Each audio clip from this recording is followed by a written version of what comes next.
chama-se Eclésia de Eucaristia. Já falei isso em outras formações para vocês.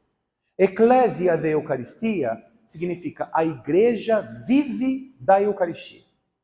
Essa é a tradução do latim para o português. De significa vivência. Ali, Eclésia de Eucaristia. A igreja vive da Eucaristia. E tem um outro que eu emprestei para alguém aí. Deixa eu ver se vou acusar alguém aqui. Cadê a Cidinha Beth? Está aí ou não? Eu já ia acusar a Cidinha. Emprestei para alguém aí e não me devolveram o livro. Que é do Papa Bento XVI, que chama-se...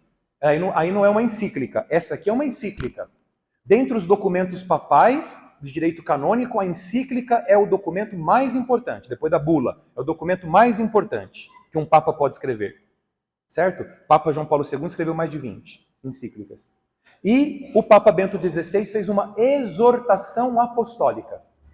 Na exortação apostólica, o conteúdo é diferente da encíclica. A encíclica ela é mais teórica. A exortação apostólica, pensa na palavra exortação apostólica. Significa que o Papa, como sucessor dos apóstolos, ele vem, puxar a orelha e falar, tem coisa que está errada que vocês estão fazendo. Chama-se Sacramentum Caritatis, do Papa Bento XVI. É uma joia. Uma joia. Sacramentum Caritatis. Então, assim, são dois... Imagine que você está fazendo aí uma penitência, uma novena de Corpus Christi já. E você queria falar, nossa, queria tanto oferecer a Deus um sacrifício agradável de louvor. Ofereça ler esse documento. Olha que fininho que é. Aqui, pouquinho. Não é tão fino, mas lê rápido, porque é pequeno. Aqui, tá? Então, não é tão fino, mas é pequeno. Então, os dois, Eclésia de Eucaristia e Sacramentum Caritatis. Eclésia de Eucaristia, tem tudo na internet de graça, na página do Vaticano. Se digitar, já aparece lá o PDF para você baixar. Nem precisa comprar. Tá? Então, esses documentos são essenciais.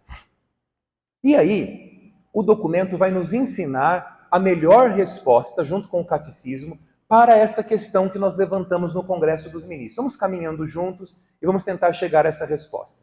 Primeiro, no Catecismo da Igreja Católica, no número 1324, vem uma frase escrita assim: a Eucaristia é a fonte e o ápice de toda a vida cristã. Estou dando a pausa de propósito. A Eucaristia é a fonte e o ápice de toda a vida cristã. Vamos traduzir para nós aqui, né? O que está querendo dizer a frase? Está querendo dizer que nós, como cristãos, nós temos uma meta de vida principal, que é a gente celebrar bem a Eucaristia. Porque ela é o sacramento da caridade deixado a nós por Jesus Cristo. Então olha a frase, a Eucaristia é o ápice. Então significa o quê? Dentre todas as coisas que são importantes para nós cristãos, quem está lá no topo de importância é a Eucaristia. Então, na sua vida como cristão católico, não vai ter nada mais importante do que o amor à Santíssima Eucaristia. É isso que o documento está dizendo, o catecismo, porque ele está no ápice. Mas olha que bonito. E é a fonte também de toda a vida cristã. É o ápice e a fonte. Significa que beleza, né? Você, buscando entender melhor a Eucaristia, porque você entendeu que ela é o ápice, que você vai ter que caminhar para entender bem a Eucaristia, ao chegar lá, você é surpreendido. Ao invés de você prestar o seu louvor, Deus te cumula de graças, bênçãos e força, porque ela é ao mesmo tempo o ápice, mas ela é ao mesmo tempo a fonte. Olha que bonito. Então, quanto mais você, como cristão católico, se esforçar para compreender a Eucaristia, vivê-la como a Igreja nos pede, ter o amor e a devoção sincera à Eucaristia, quanto mais você tiver, mais fortalecido você vai ser. Porque, ao mesmo tempo, ela é, então, o ápice para onde você vai tentar chegar, mas você chegando lá, você fala, vou prestar um louvor a Deus. Deus fala, não, meu filho, é eu que vou te alimentar para você poder ser fortalecido. Para você ser fortalecido. Então, isso que o documento vai dizer como primeira parte. Olha o que diz o documento. Desculpa, um pouquinho antes. Compreender a Eucaristia como um dos 7 sacramentos. Não é assim? Pensa bem. A Eucaristia não é um dos 7 sacramentos? A resposta que nós esperávamos era essa. O que é a Eucaristia? É o Santíssimo Sacramento do altar. Então, dentre todos os sacramentos, os 7 sacramentos, um encontra destaque. Qual é? A Eucaristia. Mas vamos pensar. O que é o sacramento? Não precisa responder, para você pensar. O que é o sacramento? O sacramento é um encontro marcado de Deus conosco, aonde Deus vai nos dirigir as palavras oportunas e adequadas para aquele momento, vai nos cumular de graças e bênçãos para que a gente possa seguir na nossa vida. Nós temos sacramentos que nós recebemos apenas uma vez na vida e que conferem a nós um caráter, uma marca que não pode ser apagada. Então, por exemplo, você é batizado, só é batizado uma vez, não vai ser batizado outra vez. Se é crismado, vai ser crismado só uma vez. Casou, casou só uma vez. Foi ordenado só uma vez naquele grau. Pode ser ordenado em outros graus. Diácono, padre, bispo. Então, porque ele imprime caráter. Mas tem sacramentos que são sacramentos que dão manutenção à vida do cristão. São chamados no catecismo de sacramentos de cura, que é a penitência ou reconciliação, a unção dos enfermos e, no ápice, a Eucaristia. Esses sacramentos, a gente busca esses sacramentos várias vezes como um combustível para a nossa caminhada como cristãos. Significa o que então? Vamos fazer a recíproca não, o inverso? Se eles são sacramentos que eu, todas as vezes que busco, eu sou curado e eu sou fortalecido, abastecido, se eu não busco, eu fico enfermo, eu não tenho combustível para viver como cristão e eu fico enfraquecido. Entendemos? Né? Se quando eu busco esses sacramentos, chamados pelo catecismo como sacramentos de cura e fortalecimento, eu então me curo e me fortaleço, quando eu não busco, eu me enfraqueço e eu me desabasteço. Eu fico fraco como cristão. Então, o primeiro ponto do encontro de hoje, para você, quem se quiser marcar ali, é você compreender a Eucaristia como um sacramento. Então, sacramento é um encontro marcado de Deus conosco. Só que Deus não nos violenta. Quem escolhe ir ao encontro do sacramento é você. Ele está lá esperando. Por isso que quando a gente vai celebrar o batismo das crianças, quando é possível, tem pouca criança, que na catedral sempre tem bastante, a gente recebe os pais na porta da catedral. E aí eu digo pelo menos assim, olha, que bom que vocês vieram. Nós estávamos esperando por vocês. Porque quando vocês trazem essas crianças aqui, nós temos a garantia de que o louvor a Deus não vai acabar. Porque tem novos cristãos agora entrando na igreja. Por isso, eu os recebo com o sinal da cruz de Cristo. A gente vai lá e marca a testa das crianças com a cruz de Cristo. O que vocês estão pedindo para a igreja? A fé. E vocês estão comprometidos com isso? Sim. Então, bem-vindos à casa de Deus. A gente abre as portas da catedral e a gente entra pelo corredor central em direção ao altar. Então, olha que bonito, né? Então, o sacramento é esse encontro marcado. Você podia não ir? Podia. Tem um monte de gente que não vai. Você deixou de receber essa força, esse abastecimento que vem de Deus. No matrimônio, a mesma coisa. A gente diz para os noivos, que bom que vocês vieram. Tem muita gente que não vem. Mas que bom que vocês vieram. Da onde que nasce a vida familiar de vocês? Ela não nasce lá debaixo do pé do ipê florido lá na fazenda. Não, brota do altar. Brota do peito aberto de Jesus. Por isso que a igreja não autoriza fazer casamento fora da paróquia. Porque sacramento é coisa comunitária. Não existe convidados para o casamento. A porta da igreja está aberta, vem quem quiser. Nós que fomos regaçando esse negócio, não pode. O casamento tem que ser feito no meio da comunidade. Às vezes alguém pede, fala assim, você pode celebrar o batismo do meu filho numa capela? A gente vai com carinho. Mas eu nunca deixo de dizer, olha, mas não é o ideal. O ideal é você fazer lá no dia em que está todo mundo junto, lá na catedral, no meio da comunidade. Porque lá nós vamos apresentar o seu filho para toda a comunidade. Porque é o dia da apresentação da criança. O batismo não é uma celebração privada, é uma celebração comunitária. Ninguém faz primeiro Eucaristia privado, faz? Alguém faz crisma privado? Não, não é no meio do povo, um dia de festa para a igreja, a gente reza na oração dos fiéis, convida, enfeita os bancos com flor, porque é uma alegria. Então, batizado também, casamento também deveria ser assim. Por que depois os noivos se enfraquecem? Porque a comunidade está fora da vida sacramental do novo casal. Não tem comunidade. Casou sozinho, tem o apoio dos padrinhos, que às vezes é mais padrinho de gandaia do que padrinho de reza. Ali, a gente sabe, gente, pelo amor de Deus, a gente convida os amigos que festou com a gente ao longo da vida. É difícil o casal que a gente atende que falou, não, eu escolhi fulano porque vai rezar por mim. Difícil, a gente atende o noivo todo dia aqui na catedral. Vocês escolheram seus padrinhos? Sim. E dentre eles, quem é que vai rezar por vocês? Aí um olha pro outro, dá uma risadinha. Sério? É difícil alguém falar, não, eu escolhi a minha tia, por exemplo, né? Eu escolhi o amigo tal, porque vai nos apoiar, né? Então, olha só a importância. Então, o sacramento é esse encontro marcado de Deus conosco. Alguns é uma vez na vida. Que pena que é uma vez só. Podia encontrar mais vezes, mas não precisa, porque tem outros que você pode repetir quantas vezes você quiser. Só depende de você.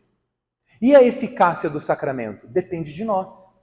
Se eu cumpro todos os requisitos que a igreja pede, buscar a reconciliação, estar com o coração limpo, não estar com pecado mortal, quem se beneficia somos só nós, porque a Eucaristia vai ter a plena eficácia na sua renovação. Significa assim, vamos imaginar que eu vou limpar o chão, só que o ralo está entupido. Você vai limpar e a sujeira vai continuar toda espalhada ali. Se você tira a sujeira que está ali, você desentope, recolhe e joga no lixo, quando você jogar água para limpar, vai a sujeira toda embora. É assim. Mas a gente fica resistente à busca do sacramento da reconciliação. Muitos não confessam há muito tempo, né? E quando a gente vai, a limpeza é só nossa. O que Deus ganhou com você indo confessar? Nada. Você não aumentou 1 milímetro na glória de Deus. Mas você, pelo contrário, não. Você sai totalmente renovado, leve, fortalecido e pleno para, ao receber a Eucaristia, ser cumulado de todas as graças e bênçãos. Certo? Então é ver a Eucaristia como um sacramento, como um encontro marcado de Deus conosco. Olha o que diz o Catecismo. Quando falamos Santíssimo Sacramento, não estamos falando especificamente da hóstia consagrada em si, mas do sacramento que tem como elemento fundamental a hóstia consagrada, mas que para se cumprir necessita de vários outros elementos essenciais. Deu para entender? Quando eu digo Santíssimo, por exemplo, bendito e louvado seja o Santíssimo Sacramento. O que eu estou louvando e bendizendo? O Santíssimo Sacramento. Eu estou louvando e bendizendo o sacramento, que ele se manifesta de modo visível para nós no corpo e sangue de Cristo, feitos pela consagração do pão e do vinho. Só que pense comigo, para ter pão e vinho consagrado, o que precisa antes? Precisa de missa. Se não tem missa, não tem pão e vinho consagrado. Se acabasse a missa, a hóstia que está consagrada ali no sacrário acabaria em poucos dias e não teria mais. Então, quando a gente bendiz e louva o Santíssimo Sacramento, nós estamos, na verdade, de modo maior e mais correto, louvando e bendizendo o quê? Jesus ter nos deixado a missa. Entenderam? Porque é pela missa que se consagra o pão e o vinho. Então, o nosso louvor e o nosso bendizer, o nosso agradecimento a Deus, tem que ser porque um dia Jesus, por misericórdia sem fim, nos deixou o sacramento da Eucaristia, que só acontece mediante a celebração da missa. Então, quando você cantar, bendito, louvado seja o Santíssimo Sacramento, com certeza na cabeça de todos nós aparece a visão da hóstia consagrada. Mas é muito mais, também. Mas ela é consequência do quê? Do Santíssimo Sacramento. Qual é o sacramento? A Eucaristia, que é a celebração da missa. Já falei, mas vou repetir para vocês. Quando a gente vai agradecer a Deus, a gente deve agradecer a Deus por o quê?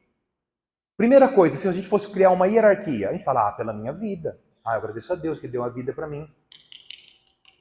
Primeiro agradecimento que se faz a Deus é por Jesus Cristo.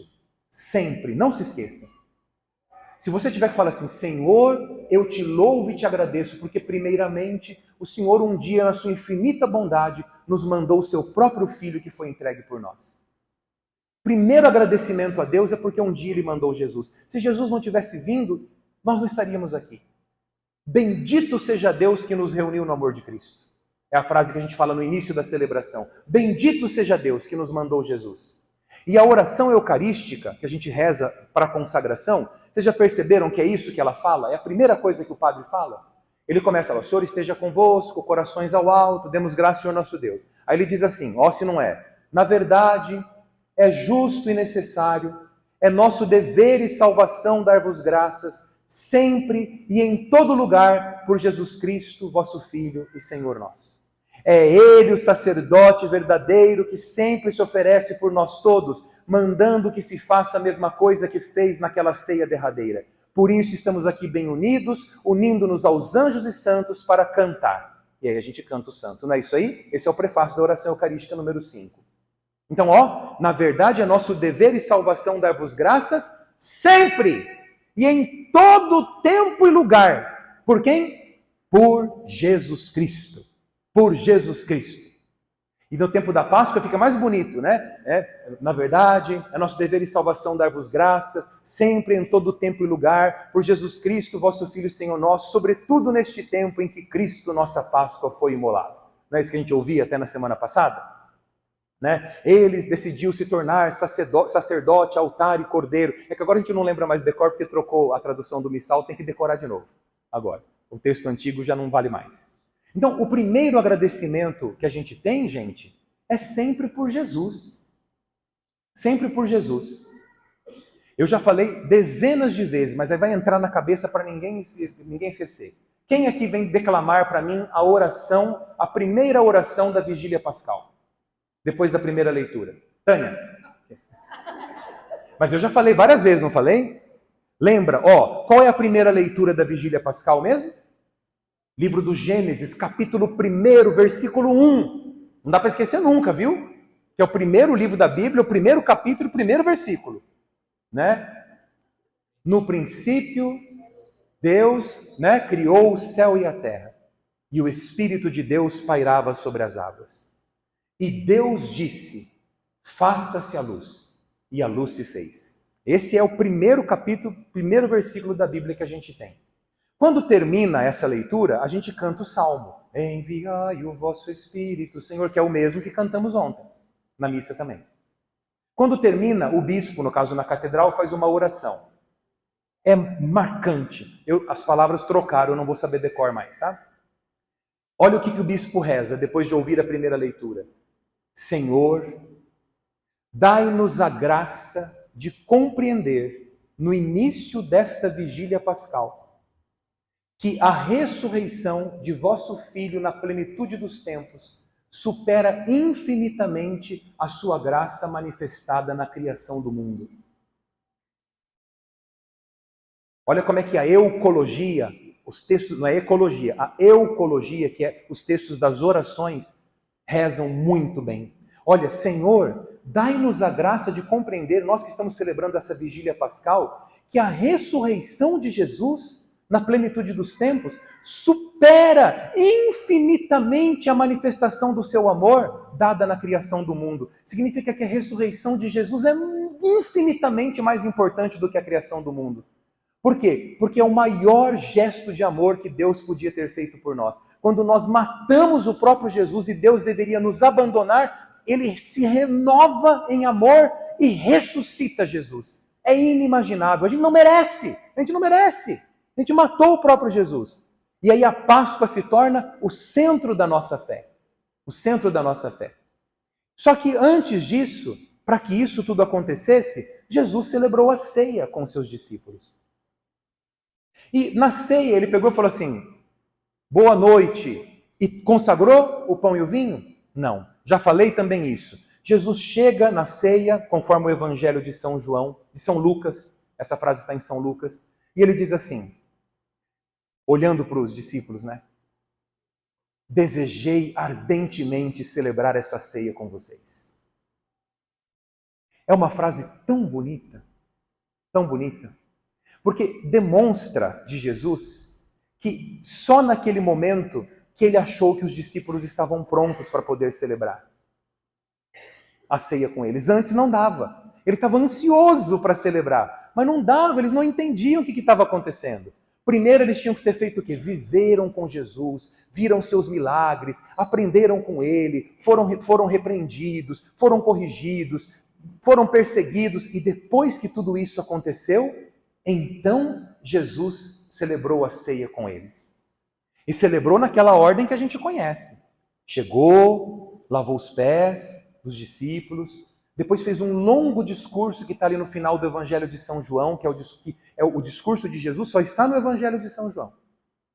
A narrativa da ceia está nos três, Mateus, Marcos e Lucas. Mas o discurso, o que Jesus falou na ceia completo, todo o discurso está no Evangelho de São João. Aí ele vai falar sobre o amor, vai falar sobre o Filho do Homem que deveria vir. E aí Jesus, ele celebra a Eucaristia. E ele pega e diz o quê?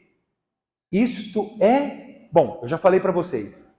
Segunda leitura da Quinta-feira Santa. Segunda leitura da Quinta-feira Santa.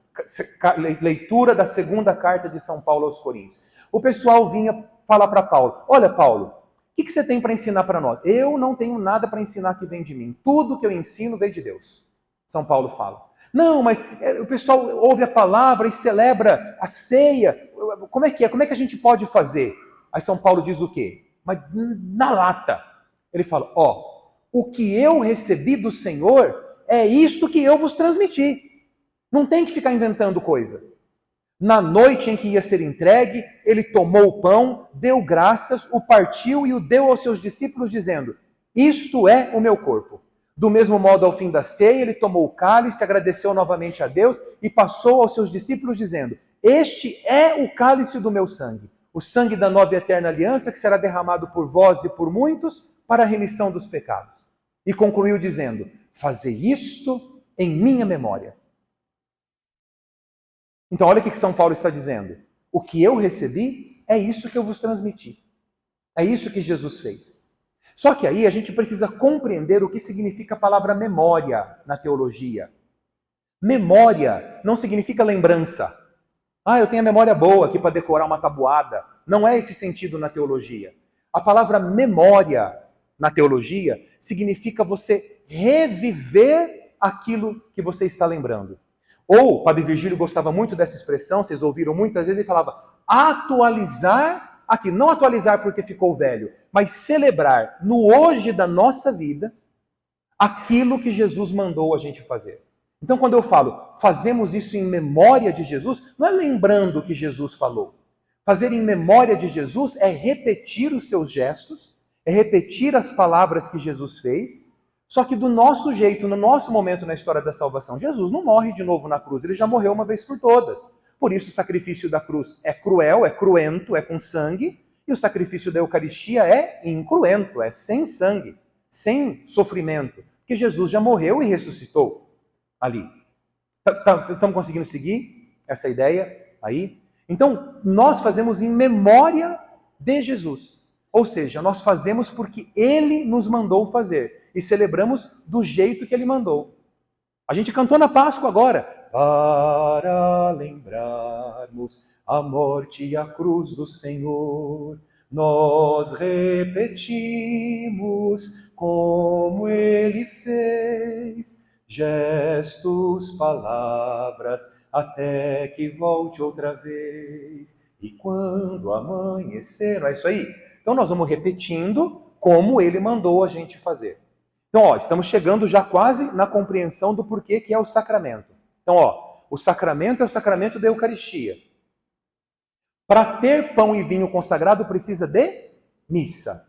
Só que a missa não é simplesmente eu chegar lá e a missa acontece. Eu preciso estar preparado para poder celebrar a Santa Missa. Porque Jesus, ele só celebrou quando ele viu que os discípulos estavam minimamente preparados. Por isso que ele falou: desejei ardentemente celebrar essa ceia convosco. Senão ele teria celebrado antes. Então, a gente precisa de boa missa. Tem gente dormindo aí, eu conheço o nome e sobrenome, a pastoral que participa, qual é a equipe e horário, hein? Aqui. Cuidado comigo, hein? Cuidado comigo. Dá uma despertada aí. Né? Às vezes acontece, né? Quando eu estava fazendo o doutorado lá em São Paulo, eu pegava o avião, aquele voo, né? Muitas vezes fui com o comandante ali, né? A gente pegava aquele voo das 5 e pouco da manhã, né? O primeiro que ia para São Paulo. Então eu acordava 3h30, tinha trabalhado até 10 horas da noite, dando aula. Mas chegava lá na aula morrendo de sono. Mas eu falava assim, eu não aceito. Eu vim de Maringá para São Paulo, agora eu vou chegar na aula e vou dormir? Aí eu levantava, ia lavar o rosto lá no banheiro, mas não adiantava. Os olhos assim, chegava até entortar. Falei, gente, o que está acontecendo? Era sono, tá cansado. Aí um amigo me ensinou uma técnica. Disse que é assim, ó, hein? Marca aí. Ensinou uma técnica. Quando você vai num lugar que você acha que você vai dormir, você tem que levar um house preto no bolso. Quando você estiver quase dormindo, você pega o house preto, coloca na boca e deixa bem na ponta da língua até você chorar. A hora que você chora, você vai ficar acordado mais uns 20 minutos. Essa é a dica. Funcionou. Né? E claro, aos casais, depois você usa o house preto para outra atividade. Aí, um beijo cheio de amor, claro, tem que ter o beijo cheio de amor. Né? O Padre Léo pegava e falava assim, sabe por que os casamentos acabam? Porque esses beijos aí que parece que você está dando um tapa no pernilongo. O Padre Léo falava, casal tem que dar aquele beijo de desentupir a pia. Ele falava assim, o Padre Léo falava. Né? Então, aproveita o house preto aí depois, né? Para um beijo. Mas tá a dica, traz o house preto no bolso, coloca a hora que arde, sai lágrima do olho assim, aí você vai ficar acordado mais uns 20 minutos, viu? Então, muito bem. Então, para se ter o corpo e sangue de Cristo consagrados, precisamos de ter missa. Então nós temos, olha só, você quer louvar e bendizer a Santa Missa, mas a gente não louva e bendiz com palavras, a gente faz isso acontecer. Então, a participação melhor do cristão católico na Santa Missa faz com que nós mantenhamos vivo o louvor e a bendição à hóstia consagrada, ao Santíssimo Sacramento do altar. Tá? Vamos em frente. Aqui. A verdade da presença real nas espécies consagradas não é algo mágico, mas é algo transformador. Mas para que seja transformador, tem que estar integrado na estrutura do sacramento. Tem uma cena muito marcante que quando eu era jovem me chocou. E até hoje, se eu lembro, ainda fico meio parado assim. Tem um filme antigo, que era com a trilha sonora do maestro Ennio Morricone, que chama A Missão. Já assistiram esse filme? O filme A Missão mostra um padre espanhol que vem fazer missão aqui na América do Sul. E depois ele trabalha com os índios, mas os índios estão numa região muito rica, e os espanhóis invadem e matam todos os índios. É difícil ele chegar nesse lugar, esse filme. É assim, até um pouco enfadonho de assistir, porque o filme é muito parado, assim, mas é um filme muito famoso, chama A Missão, filme antigo. E tem uma cena que é a seguinte: o padre tentou conversar com os espanhóis e não conseguiu convencê-los de invadir o lugar. Então, os espanhóis já estão lá com as armas prontas para invadir e matar todos os índios. O que o padre faz? Ele celebra uma missa, ele coloca a hóstia consagrada no ostensório e ele sai bem na frente enquanto os espanhóis estão invadindo. Ele é morto. Vocês entenderam o que eu estou querendo dizer? Que difícil ouvir isso daí, porque não é isso que Deus quer.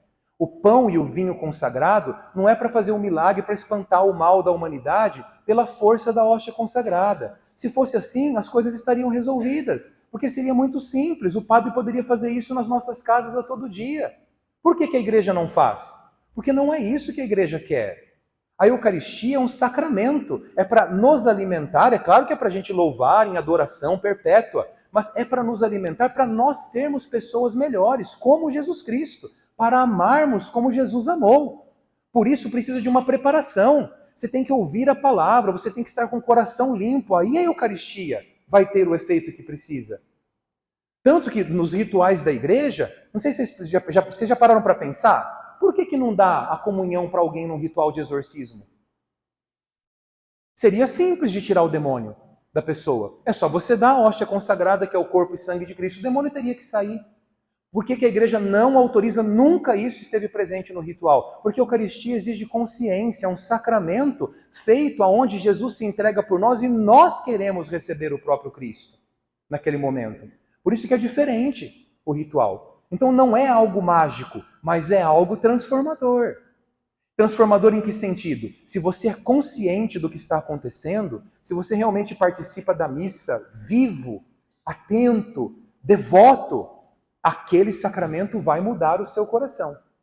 Ele não vai deixar você estar como você está. E aí realmente vai acontecer o milagre. Mas o milagre acontece porque você fez como Jesus mandou. Jesus em nenhum momento falou que é para fazer isso com a Eucaristia. Jesus ele ensinou, olha, eu caminhei no meio do povo, eu preguei, eu falei da verdade, eu não tive medo. Aí sim, depois eu celebrei a última ceia, lavei os pés uns dos outros, e aí nós passamos para outra sala e aí eu celebrei a Eucaristia com eles. Então eu preciso de que tudo isso aconteça para que o milagre da Eucaristia venha realmente acontecer. A adoração à hóstia consagrada no culto fora da missa é algo importantíssimo, mas é mais um ato de amor. Mas para ter a hóstia consagrada precisa da Santa Missa. Deu para a gente entender isso daí? É que assim, quando a gente vai estudar a história da igreja, o Padre Orivaldo dizia sempre assim, quem participava das missas do Padre Orivaldo, ele dizia assim, para a gente ter uma boa homilia, dizia o meu professor de homilética, em uma mão estou segurando a Bíblia, em outra mão estou segurando o jornal do dia de hoje, o Padre Orivaldo falava. E juntamente com o jornal do dia de hoje vem toda a história do que a igreja já viveu, ele dizia. Então a gente precisa ver a história da igreja.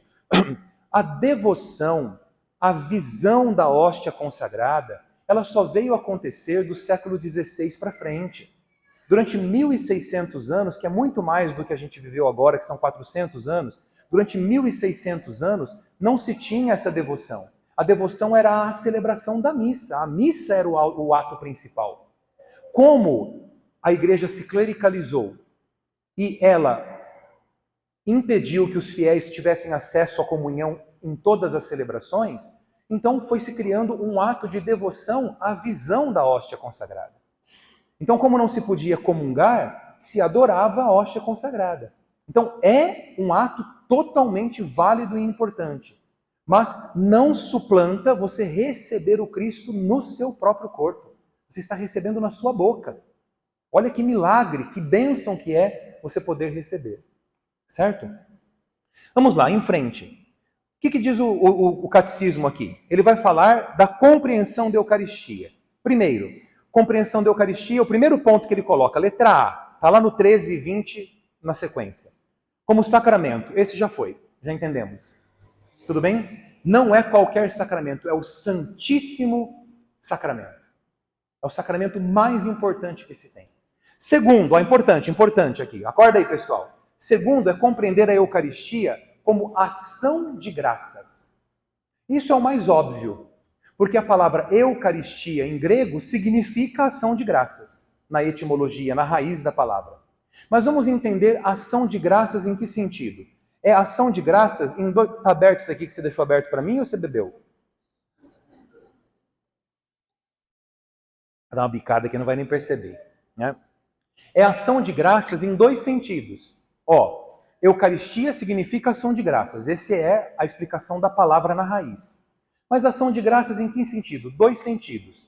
Primeiro, de cima para baixo. Primeiro, de cima para baixo. É um presente de Deus para nós, dado em Jesus Cristo. Quando Jesus institui a Eucaristia, na última ceia, ele nos deixou um presente perpétuo. A gente já entendeu isso daí. Então, é uma ação de Deus para acumular de graças o seu povo. Por isso que é ação de graças, de cima para baixo. Mas ao mesmo tempo também é ação de graças de baixo para cima, aonde nós rendemos graças a Deus, agradecemos a Deus por Ele ter nos deixado um mistério tão inefável. Deu para entender? Então é a Eucaristia como ação de graças, é o sentido etimológico da palavra. As graças plenas de Deus para conosco, porque nós não merecíamos, mas Jesus se deixou no corpo e sangue para sempre, para a gente fazer isso em memória dele. É graças de Deus para conosco, mas ao mesmo tempo é um render graças nosso para com Deus. Por isso, ação de graças. Deu para entender? Ação de graças. Tá? Terceiro, celebração eucarística, ceia. Já entendemos também. Quando eu fui explicando do sacramento, a gente já englobou tudo. Então, primeiro, compreender a Eucaristia como sacramento. Segundo, compreender a Eucaristia como ação de graças. Terceiro, compreender a Eucaristia como a ceia na nossa vez. Então nós estamos celebrando a ceia como Jesus mandou, certo? Celebração eucarística. Celebração eucarística é o nome que a gente dá. A gente chama a celebração eucarística também de missa. Missa. O que significa missa? Missa significa despedida. Missa significa despedida. Missio significa despedida, envio. Então, a missa o que é? É a última ceia de Jesus, quando ele se despediu. E para nós, por que continua chamando missa? Porque a missa termina e começa a nossa missão. A gente canta, não canta isso aí? Né? A missa terminou, começou nossa missão. Eu já expliquei, vou explicar de novo. Em latim, a última frase da missa é a do diácono com o povo. É o povo que tem a última frase. O diácono fala em latim: ite, missa est. Não significa missa terminou. Est significa a apresentação de algo, né? Mortus est, está morto. É isso que a gente está dizendo. Quando Jesus morre na cruz, Longino abre o lado dele e fala: Mortus est. Né? No filme lá do Mel Gibson dá para ouvir ele falar isso daí. Então, missa est significa eis a missa. Eis a missão. Então, olha que interessante. Quando termina toda a celebração, o diácono vai até o povo, olha para o povo e fala assim, estende os braços e fala: eis a missão. Eis a missa. O Padre Júlio sempre diz isso aí. Agora que ele voltou, não falou ainda, mas ele falava muito, né? Ô, filho! Tá entendendo, filho? Taninha? Né? Tá entendendo, filho? Patrícia? Fiz seu casamento, Patrícia. O Padre Júlio não é assim? Ele vai falando na missa as coisas que aconteceram, né? Ô, Sueli, lembra lá da catequese, Ermelinda, quando você trabalhava lá na Hermes Macedo, né? Assim, não é verdade, Ermelinda, né? Não, o Padre Júlio vai lembrando essas coisas. Ô, Cecília, ô, Siquinha, quando você trabalhava lá no Atacadão, né? E aí vai, o Padre Júlio vai lembrando. E o Padre Júlio dizia assim: ninguém pode sair dessa missa do mesmo jeito que entrou. Essa é a frase típica dele. Dizia várias vezes. Eu era jovem e isso entrou na minha cabeça, não saiu. Verdade. Por quê? A gente chega de uma forma, mas tem que sair melhor, claro. A gente está renovado pelo corpo e sangue de Cristo ali. Então a gente sai novo para a missão. Eis a missa. Então, esse terceiro ponto é compreender a Eucaristia como celebração eucarística, como missão que nós temos a cumprir no mundo. Jesus vai embora, mas ele nos deixa para completar a missão dele. O Concílio Vaticano diz assim, que na missa nós exercemos e continuamos a obra sacerdotal de Cristo, que é a santificação dos homens e a glorificação de Deus. Olha que bonito. Na missa nós continuamos a obra sacerdotal de Cristo. Então aquilo que Jesus fez quando ele estava aqui não acaba. Por quê? Cristo vive aonde? Na sua igreja. E a sua igreja continua a obra de Jesus fazendo como ele fez. Entendemos então? Eucaristia como celebração eucarística, como missa, como continuação da missão de Jesus? Muito bem. Próximo, nós temos Eucaristia como Sacramentum Caritatis, que é a frase do Papa Bento XVI. Então a Eucaristia é o sacramento da caridade. Que bonito, hein? Esse é um dos mais lindos, hein? Que tem. Porque pensem comigo, a palavra caridade a gente entende mal. A gente acha que caridade é dar gorjeta para os pobres, dar esmola. Também é, mas não é isso. Meu Deus do céu, está longe do que a igreja quer. A palavra caritas, caridade, é a tradução do grego para o latim da palavra ágape. E agora vocês já entendem, que todo mundo ouviu falar de ágape. Para os gregos, amor não é espécie, amor é gênero. Então, amor é gênero, está aqui em cima. E tem várias espécies de amor. Várias. A primeira, mais simples, é o eros, o amor erótico, a atração física. O segundo é o storgé, que é o amor familiar. O terceiro é o filia, que é a amizade. E o quarto é o ágape, que é o amor entrega total. Aquele que a pessoa entrega a sua própria vida pelos outros. Quando a gente estuda filosofia, até antes, na própria mitologia, os gregos classificavam a existência de um amor ágape, mas eles não conseguiam dar exemplo. Sabia? Eles não conseguiram falar, o amor ágape é igual à história da mitologia do fulano. Não tem. Porque nunca ninguém se entregou despojadamente por amor. Essa tradução do ágape só encontra sentido de exemplo depois que Jesus ressuscita. Quando ele morre na cruz e ressuscita por nós, aí sim a gente entende o que é o amor ágape. Eu não preciso explicar para vocês agora dando o exemplo de Jesus, não é? A gente vendo o que Jesus fez por nós, todo mundo entende qual é a qualidade e o tamanho desse amor. Muito bem, esse amor, ágape, é traduzido para o latim como caritas. Então, caridade é esse amor aí, ágape. Esse amor profundo, o amor entrega. Agora troque as palavras. O Papa Bento XVI chama a Eucaristia de Sacramentum Caritatis. Então é o sacramento da caridade. É bonito demais. O que ele está querendo dizer? Quando a gente participa plenamente desse sacramento, a gente experimenta e depois vive o pleno amor de Deus. É isso que ele está querendo dizer em resumo. Porque a Eucaristia é o sacramento da caridade. É o sacramento do amor infinito de Deus para conosco. Então, quem participa da missa e comunga do corpo e sangue de Cristo, tem a oportunidade de, fortalecido por Ele mesmo, amar como Ele amou. O único que realmente entregou a vida por todos, não sendo merecedores. São Paulo até fala, a gente pode até se animar de dar a vida por alguém que a gente gosta, mas Cristo nos amou quando ainda éramos pecadores. Né? Cristo nos amou quando ainda éramos pecadores. Então, Sacramentum Caritatis, do Papa Bento XVI, é fantástico mesmo, né? Você lê os textos dele assim, é um livro de liturgia que chama Introdução ao Espírito da Liturgia. Mas que joia! Que joia! Esse Sacramentum Caritatis, leia que você vai gostar. Depois você vai me contar. Ô, Jandra, tem um negócio para te falar. Diga, meu filho, gostei do livro. Você vai falar para mim, tenho certeza. Tenho certeza. Entendemos o sacramento da caridade? Então, a Eucaristia é o sacramento do próprio amor de Jesus. Vivenciando a Eucaristia, a gente tem a possibilidade de experimentar o amor profundo de Jesus. Mas isso, como eu falei, tem vários requisitos para que isso aconteça, né? Para você estar como o Padre Pio, por exemplo, que chegava a levitar do solo na hora em que estava celebrando a Eucaristia, o coração tem que estar como, né? Então a igreja nos ensina como é que faz para a gente alcançar isso daí. É que a gente vai ali, mais ou menos, né? Vai ali, seja o que Deus quiser, no sentido real da palavra, né?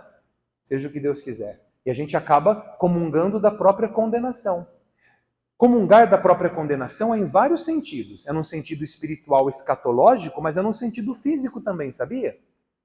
Porque é assim, imagina que você está doente. Aí você toma um remédio, você está doente de verdade, já foi constatado, saiu o exame, mas é placebo. Você vai morrer.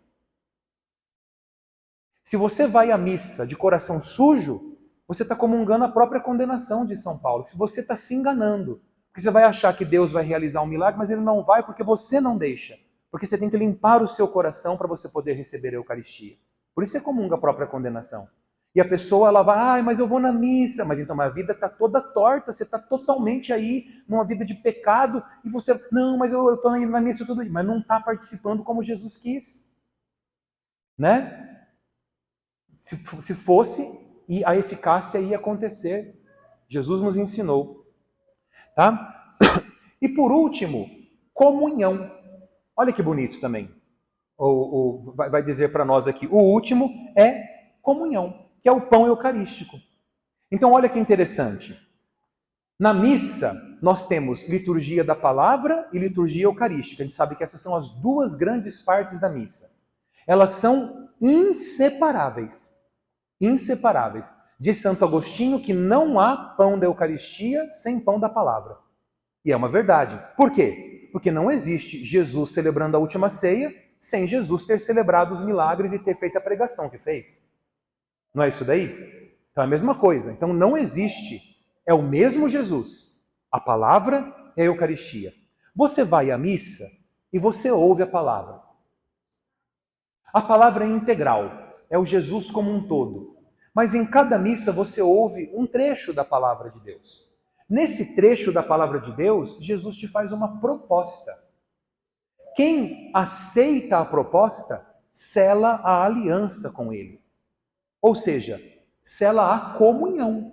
Quando a gente diz assim, eu estou em comunhão com você, significa que os nossos pensamentos, eles são confluentes, eles batem os pensamentos. Batem é ruim, né? Eles se encontram, os pensamentos. Então, estar em comunhão com Jesus é agir do modo como Jesus pediu para você agir. Então, quem é que vai à comunhão? A comunhão é um desafio para nós. Por quê? Eu estou desafiando você, alimentado pela força que eu vou te dar, a você realizar os milagres que eu realizei. Né? Na missa da Ascensão, na semana passada, sem ser agora no outro domingo, no Evangelho dizia assim, quando Jesus estava subindo ao céu, ele falou assim, eu vou lhes dar o poder de pisar em serpentes venenosas e não vai acontecer nada, você vai expulsar demônios em meu nome, não é isso aí? Então, mas você sabe que não é, a Bíblia é um livro teológico, não é literalmente, não é pisar na serpente, não é isso. É que quando o cristão está verdadeiramente cristão, quando ele é um seguidor devoto de Jesus de corpo e alma, ele não tem medo. Ele não tem medo de fofoca, ele não tem medo de falarem mal dele, ele não tem medo do que vão dizer, porque ele sabe que ele é de Deus. Ele não tem medo de ir lá rezar na casa da pessoa que está precisando, de enfrentar o mal, de dizer a verdade para a pessoa que está fazendo coisa errada. É difícil, ninguém quer se meter mais nisso daí.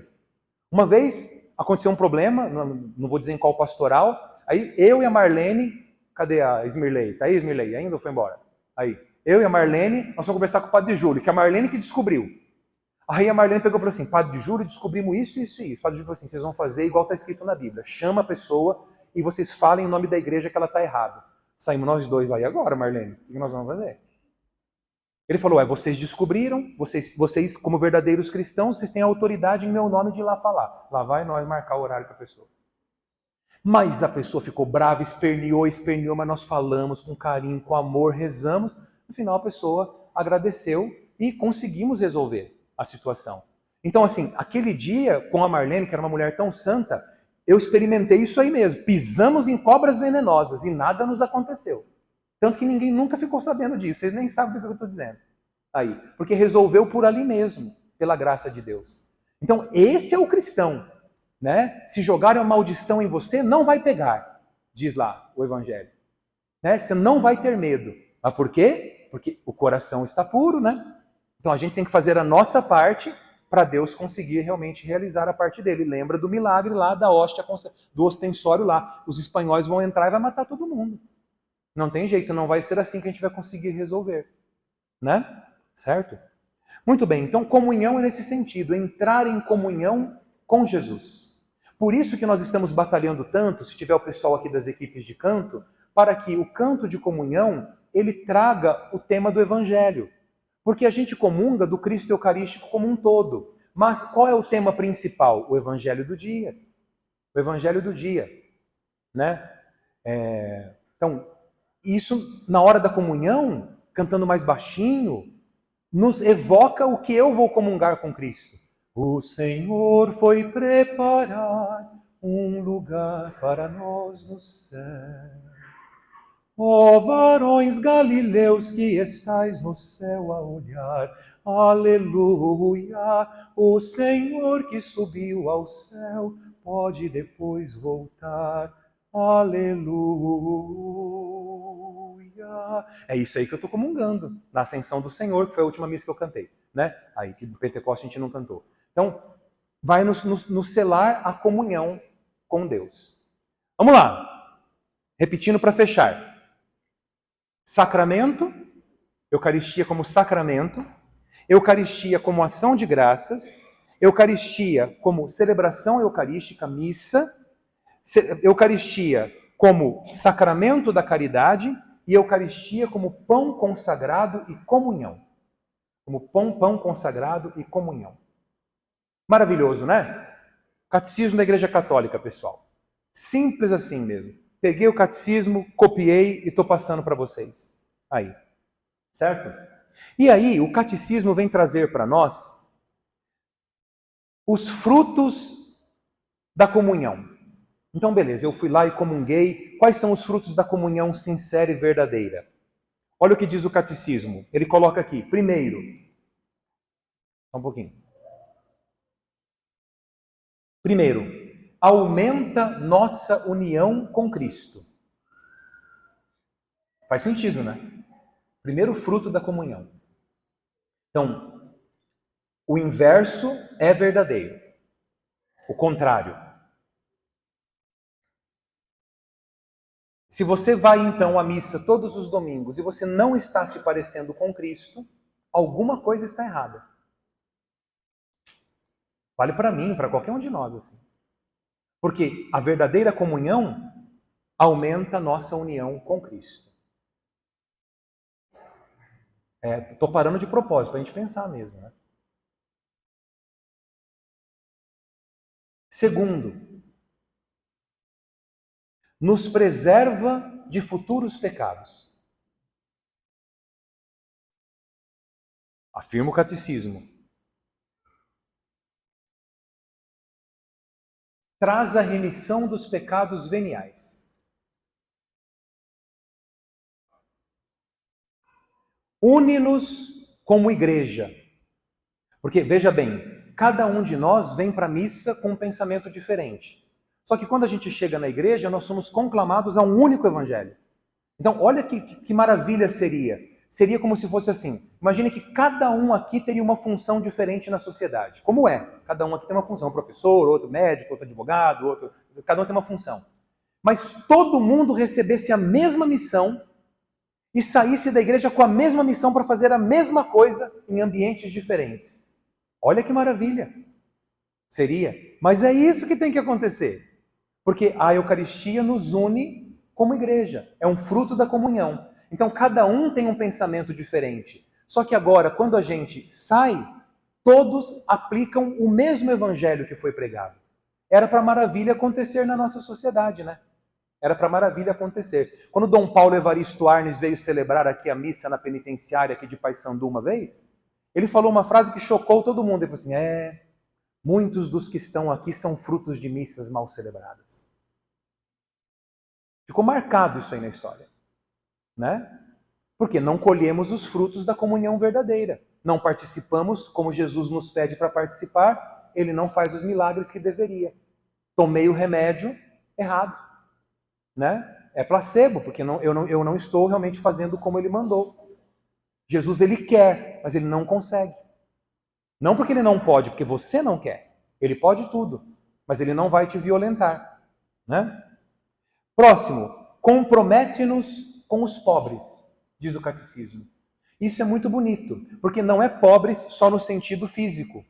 Pobres em todos os sentidos. Pobres espirituais, pobres necessitados de ajuda, de uma palavra amiga, e também, claro, dos pobres materiais.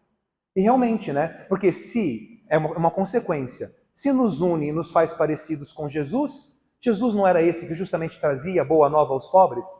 Está em Lucas capítulo 4. Jesus entrou na sinagoga, deram-lhe o livro do profeta Isaías.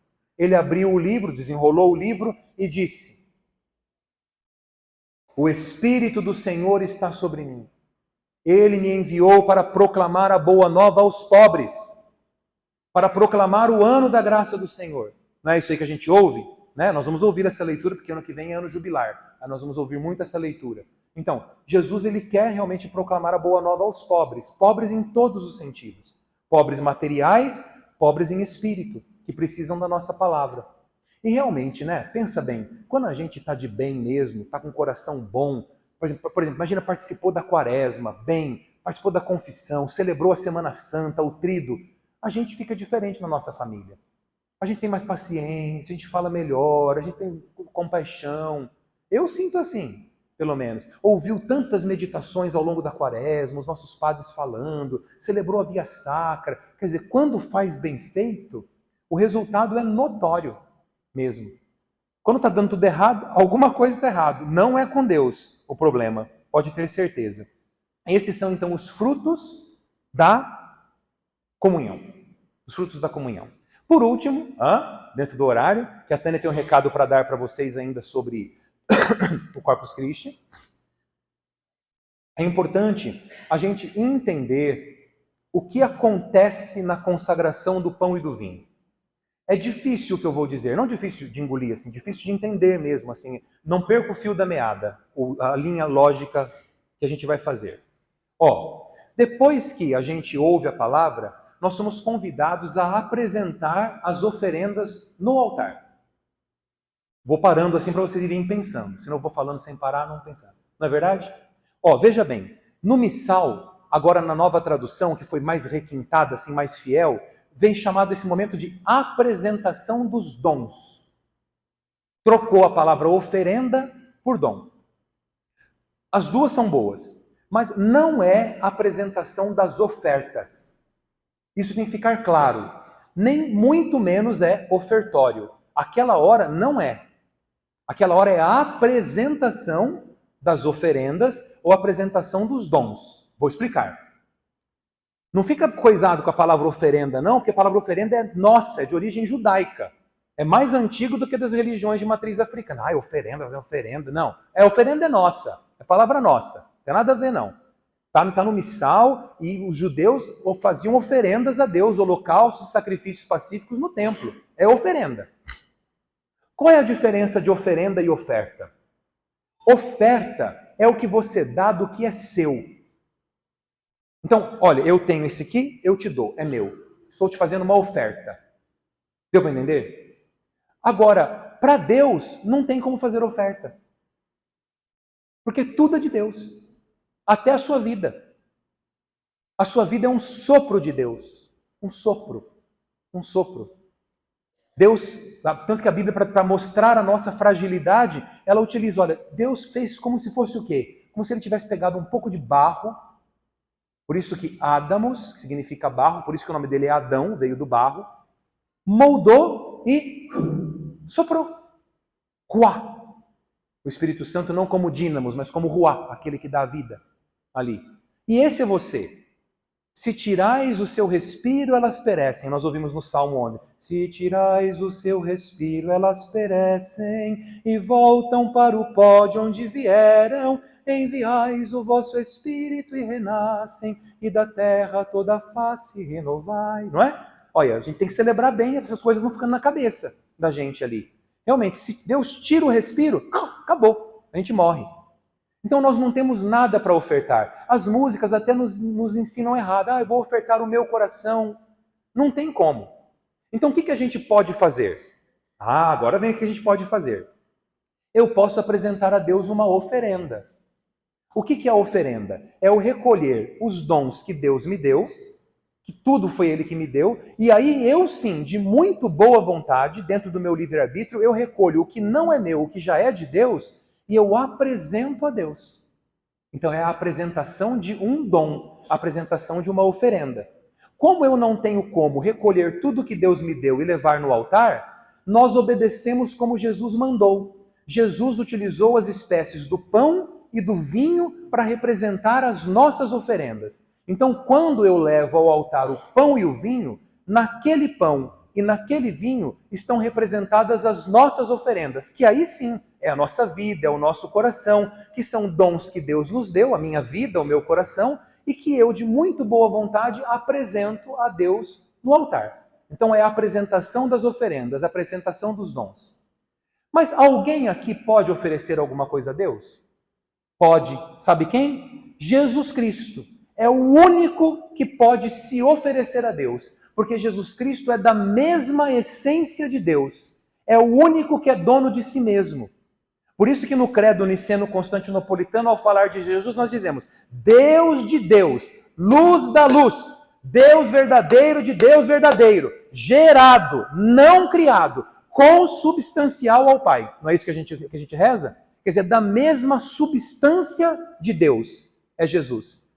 Lembraram, né? Não é assim que a gente fala? Então, você crê em Jesus Cristo. O que é Jesus Cristo? É Deus de Deus, luz da luz, Deus verdadeiro de Deus verdadeiro. Gerado, foi gerado no ventre de Maria, não criado, consubstancial ao Pai. Por ele todas as coisas foram feitas. E para nós homens e para nossa salvação desceu dos céus. Aí todo mundo se inclina e se encarnou pelo Espírito Santo no seio da Virgem Maria e se fez homem. É muito bonito mesmo, muito bonito. Cheio de espírito e verdade. Então o único que pode se oferecer a Deus é Jesus. O que a gente faz então?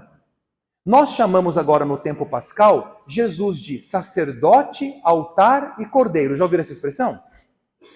Por que a gente chama Jesus disso? Olha só, no Antigo Testamento, se você queria agradar a Deus, você fazia o quê? Pegava um novilho, levava no templo, o sacerdote colocava na fornalha. Oferecia a Deus um holocausto, um sacrifício pacífico. Certo?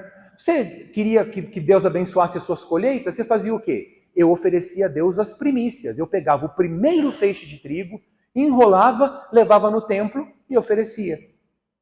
Só que quando João Batista encontrou Jesus, nós já falamos isso em outros encontros, João Batista pega e aponta para Jesus e fala assim: eis o Cordeiro de Deus. Significa o quê? Ninguém mais hoje vai vai trazer aqui no altar da catedral uma vaca para oferecer a Deus. Por quê? Quem é o Cordeiro de Deus? Jesus. João Batista falou, ele é o Cordeiro de Deus. Então Jesus, ele é ao mesmo tempo o sacerdote.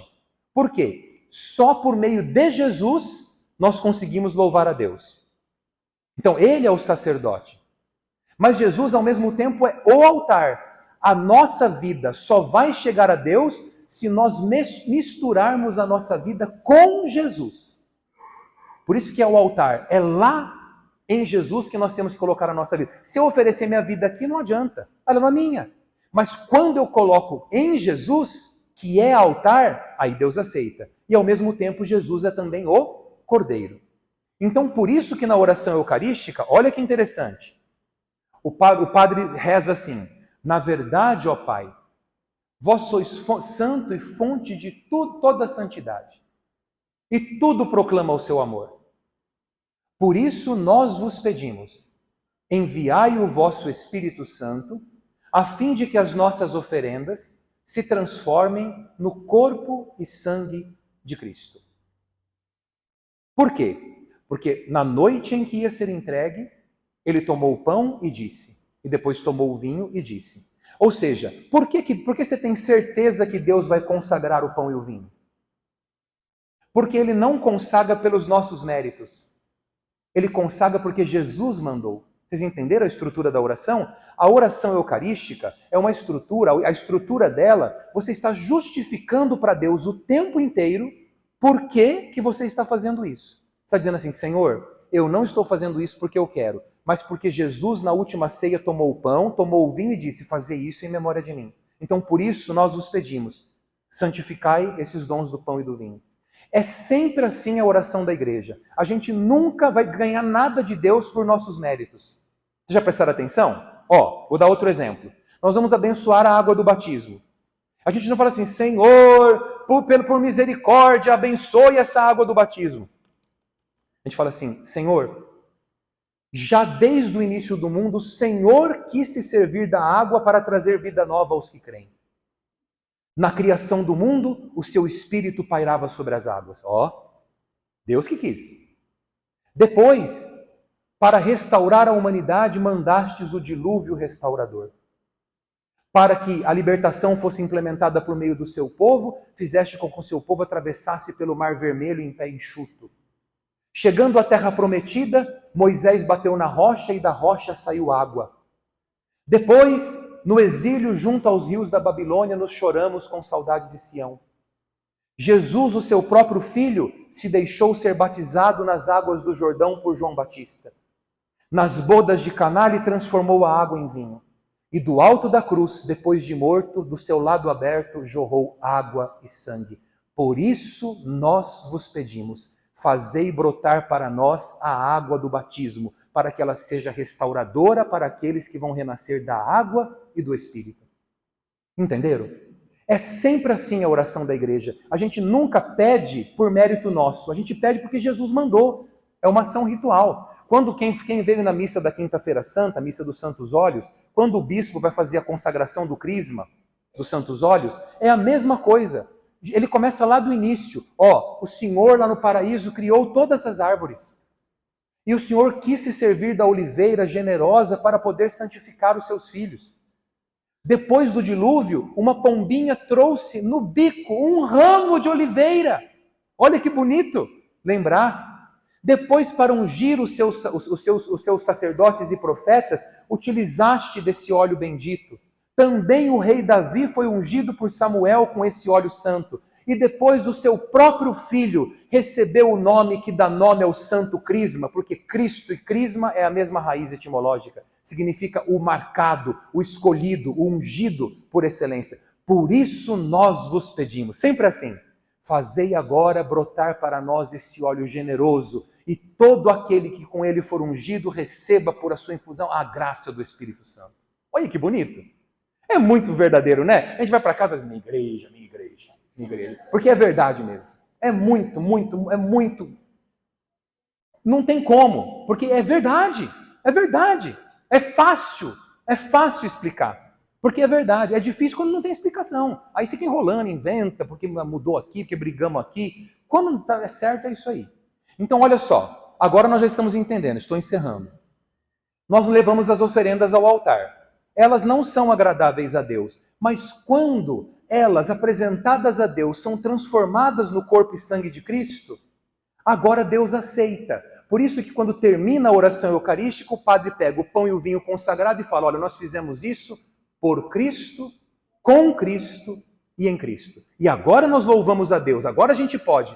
A vós, Deus Pai Todo-Poderoso, na unidade do Espírito Santo, toda honra e toda glória, agora e para sempre. Só que olha que maravilha, o que o padre está oferecendo mesmo a Deus? O que o padre ofereceu a Deus agora, no por Cristo? Jesus. Só que não é só Jesus. Aí que está a maravilha. É o Jesus que se transformou no pão e no vinho que nós oferecemos, que é a nossa vida, que é o meu coração. Então olha que maravilha, a gente oferece coisas ruins para Deus, mas em Jesus Cristo Ele transforma isso no corpo de Cristo. E a generosidade é tão grande que depois agora, transformada a nossa vida em vida plena em Jesus, Ele nos restaura na comunhão. Nós vamos comungar desse pão consagrado que nasceu da minha sinceridade em ofertar o meu coração do jeito que está. E em Jesus, agora, Ele vem restaurar a mim mesmo. Agora é oferta agradável a Deus, porque é o próprio Jesus. Mas não é só Jesus, é Jesus nas espécies do pão e do vinho que representa a sua vida, a minha vida que está ali. Não valeria nada a minha vida por si só, mas transformado em Jesus, agora Deus aceita e nos renova por meio da Eucaristia. Por isso que a gente consagra o pão e o vinho, e o milagre que acontece, a igreja deu o nome de transubstanciação. Todo mundo já ouviu isso na catequese. Né? Numa explicação bem livre, que estamos gravando aqui de maneira muito livre e filosófica, o Aristóteles já ensinava para nós sobre essas questões, não da missa, da explicação.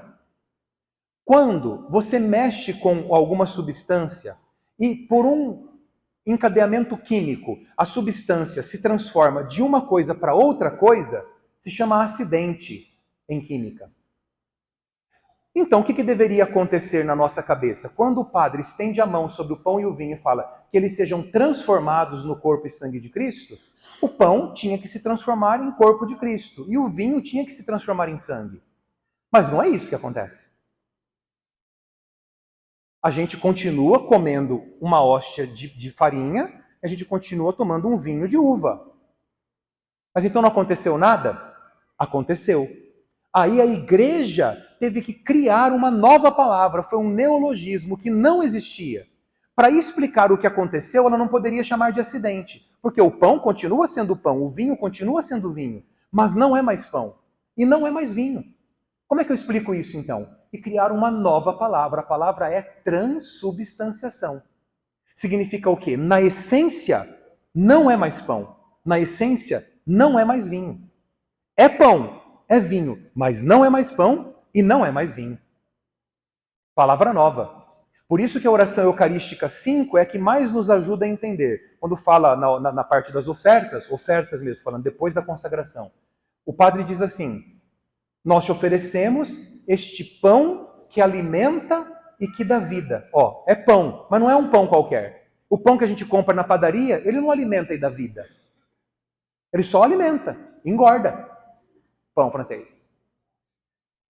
É o vinho, mas não é mais qualquer vinho. É o vinho que nos salva e dá coragem.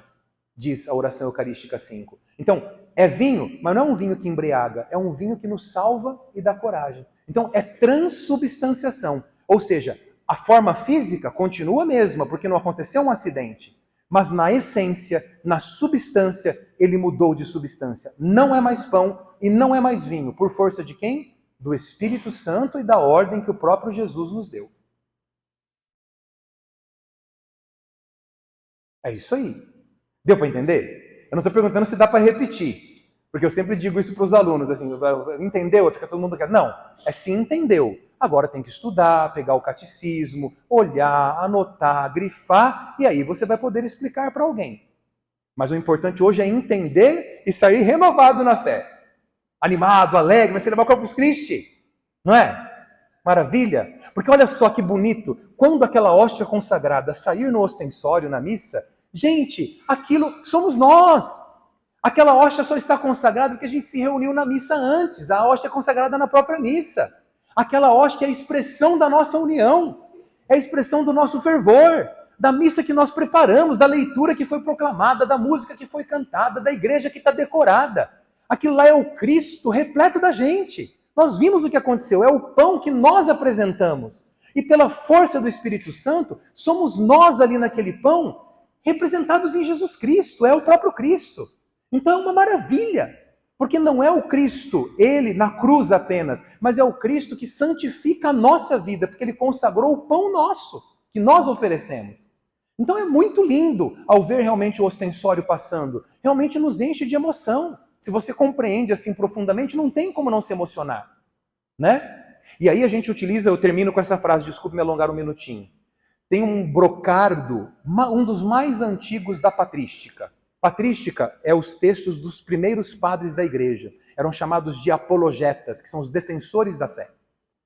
Então a gente vê lá Tertuliano, né, Basílio, Santo Agostinho também entra nos livros da patrística. Então são os grandes defensores da igreja quando ela nasce. Porque ninguém entendia da igreja, tinha que ter os defensores da igreja. E tem uma frase que diz assim: Lex orandi, lex credendi. Que diz assim: diga-me o jeito que você reza, que eu vou dizer no que você acredita. Na sua cabeça você deve falar assim, espera um pouquinho, essa frase está invertida. Tinha que ser lex credendi, lex orandi. Eu acredito primeiro, para depois eu rezar. Não é assim que os primeiros padres da igreja dizem. Significa o quê? No coração do convertido, eu vou olhar para você, você mesmo, eu, na missa, e eu vou ver o jeito que você reza.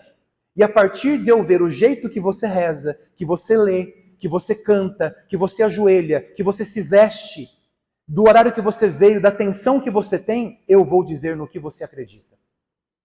Olha a riqueza desse provérbio. Lex orandi, lex credendi.